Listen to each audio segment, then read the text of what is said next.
Akses jalan utama di Kabupaten Karangasem yang menghubungkan Kecamatan Rendang dan Selat, tepatnya di Banjar Padangaji, Desa Peringsari, kembali ditutup total.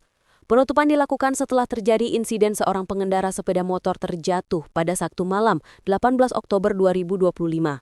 Pengendara yang diketahui bernama Ketut Alit Wira Adikusuma, warga Banjar Dinas Kedungdung, Desa Besakih, nekat melintasi jalan yang telah rusak parah.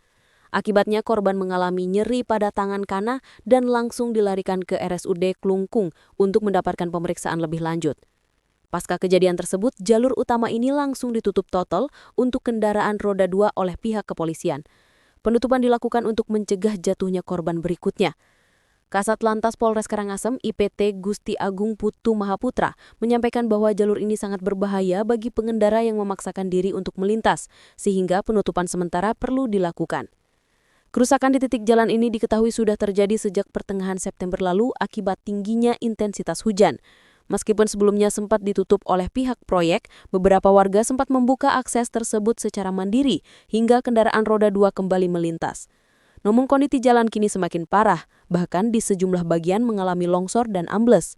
Setelah memakan korban, jalan tersebut kembali dipasang pembatas dan ditutup sepenuhnya untuk keselamatan pengguna jalan.